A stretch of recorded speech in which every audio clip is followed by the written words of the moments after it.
Hello my dear students, history classes में आपका बहुत बहुत स्वागत है। हम लोग एक क्लास 10th का ये फिजिक्स देखेंगे। आज हम लोग पढ़ रहे हैं विद्युत चैप्टर हम लोग पढ़ रहे हैं, जिसमें आज हम लोग पढ़ेंगे विद्युत प्रतिरोध। विद्युत प्रतिरोध क्या होते हैं? किसी चालक का वह गुण जिसके कारण किसी चालक का वह गुण जिसके कारण वह उसमें प्रवाहित होने वाले विद्युत धारा के प्रवाह का विरोध करता है, चालक का विद्युत प्रतिरोध कहलाता है।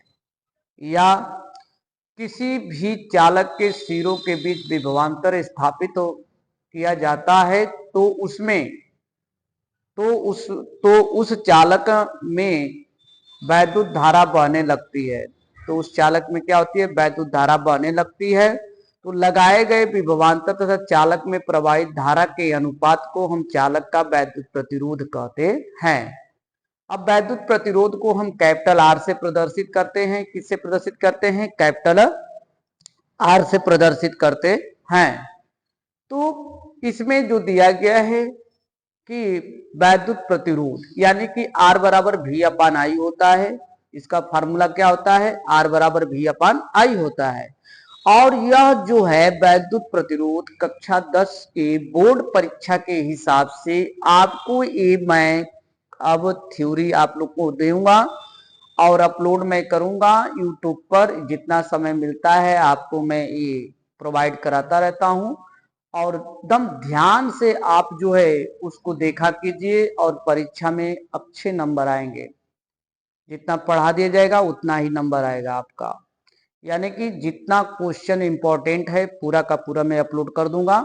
अब इसमें सबसे इंपॉर्टेंट है आपका विद्युत में विद्युत प्रतिरोध। विद्युत प्रतिरोध किसे कहा जाता है? तो पढ़ेंगे किसी चालक का वह गुण किसी चालक का वह गुण किसी चालक का वह गुण जिसके कारण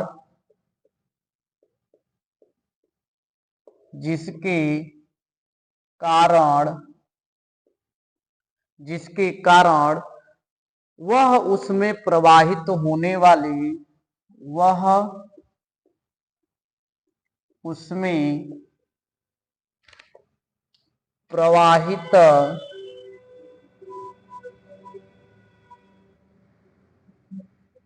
होने प्रवाहित होने वाली विद्युत धारा के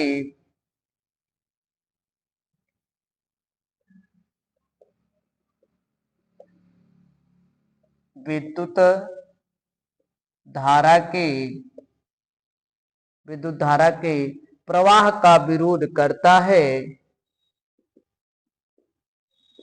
प्रवाह का विरोध करता है तो वह तो वह तो वह चालक का विद्युत प्रतिरोध कहलाता है। वह चालक का विद्युत प्रतिरोध कहलाता है कहलाता है या कह सकते हैं कि जब किसी चालक के सिरों के बीच जब किसी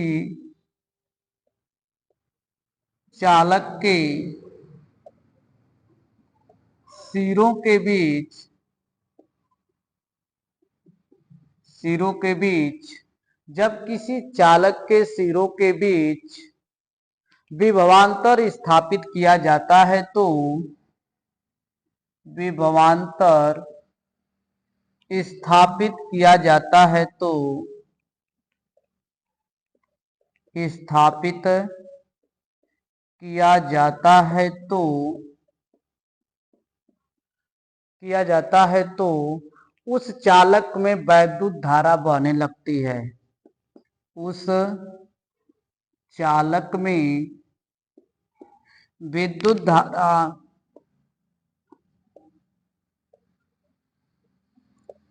बहने लगती है, ने लगती है। तो अब इसका जो है कह रहा है कि लगाए गए विभवांतर तथा चालक में प्रवाहित धारा, विभवांतर तथा चालक में प्रवाहित धारा, चालक में प्रवाहित धारा के अनुपात को के अनुपात को के अनुपात को चालक का वैद्युत प्रतिरोध कहते हैं। अनुपात को चालक का वैद्युत प्रतिरोध कहते हैं। वैद्युत प्रतिरोध कहते हैं। इसे स्मॉल आर से प्रदर्शित करते हैं। इसे कैपिटल आर से प्रदर्शित करते हैं। ये आपको परिभाषा दिया गया है। इसमें कह दिया गया है कि इसमें जो भी यानी कि एक चालक है, मान लीजिए कि एक चालक तार है, इनके दोनों सिरों के बीच जब वैद्युत विभवांतर प्रवाहित किया जाता है तो उसमें आपकी धारा प्रवाहित होने लगती है। तो इसी को ही हम कहते हैं वैद्युत प्रतिरोध कहते हैं। इसी को क्या कहा जाएगा? वैद्युत प्रतिरोध कहा जाता है। अब इसमें कहा गया है कि इसे हम कैपिटल आर से प्रदर्शित करते हैं। अब इसका हम फार्मूला पढ़ेंगे, आर बराबर वी अपान आई कैसे निकलता है। तो इसी में दिया गया है कि यदि किसी चालक के सिरों के बीच, लिखेंगे कि यदि किसी चालक के सिरों के बीच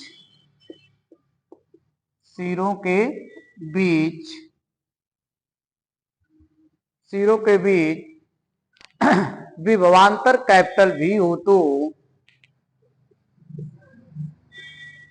विभवांतर कैपिटल भी हो तो चालक में प्रवाहित धारा कैपिटल आई तथा चालक में प्रवाहित धारा कैपिटल आई है तो चालक का वैद्युत प्रतिरोध, चालक का वैद्युत प्रतिरोध यानी कि आर बराबर वी अपान आई होता है। आर बराबर क्या होगा? वी अपान आई होता है। तो इसमें दिया गया है आर बराबर वी अपान आई। तो इसमें इस स्थिति के आधार पर प्रस्तुत करना है कि तो अब इसमें लिखा जाएगा कि जहां कैपिटल आर क्या है? वैद्युत प्रतिरोध है या विद्युत प्रतिरोध है? वैद्युत प्रतिरोध। भी विभवांतर, वैद्युत विभवांतर है। आई क्या है? वैद्युत धारा है। इसका मात्रक क्या होता है? इसका मात्रक ओम होता है। क्या होता है? ओम होता है। अब इसमें दिया गया है, यह तो आपका ओम तो दे दिया गया, ठीक है। इसका अन्य मात्रक के रूप में हम पढ़ेंगे। अन्य मात्रक तो हो जाएगा वोल्ट प्रति एम्पियर हो जाएगा। क्या हो जाएगा? वोल्ट प्रति एम्पियर हो जाएगा, ठीक है। तो अब यहां से पढ़ेंगे कि अब ओम है। ओम जो है, ओम को एक ग्रीक अक्षर, ओम को क्या करेंगे? एक ग्रीक अक्षर ओमेगा से प्रदर्शित करते हैं। ओम को ग्रीक अक्षर ओमेगा, ओमेगा से प्रदर्शित करते हैं, प्रदर्शित करते हैं। हो जाएगा। अब यहां पर दिया गया है कि इसका मात्रक क्या, या इसका जो है बड़े, जो है इसके बड़े प्रतिरोध के मात्रक होते हैं कि 1 मेगा ओम बराबर कितना होता है, 1 माइक्रो ओम बराबर कितना होता है। 1 मेगा ओम बराबर 1 मेगा ओम बराबर होता है 10 की पावर 6 ओम होता है। 1 माइक्रो ओम बराबर माइक्रो ओम बराबर 10 की पावर होता है आपका -6 ओम होता है। कितना होता है? -6 ओम होता है। तो यह दे दिया गया है आपको वैद्युत प्रतिरोध। ये पूरा वैद्युत प्रतिरोध है आपको, ये इसको बहुत ही इंपॉर्टेंट है ये कक्षा 10 के लिए, और इसको बहुत ही ध्यान से आप लोग पढ़ लीजिएगा, और हमारे चैनल को लाइक शेयर सब्सक्राइब करते रहिए। बहुत बहुत धन्यवाद।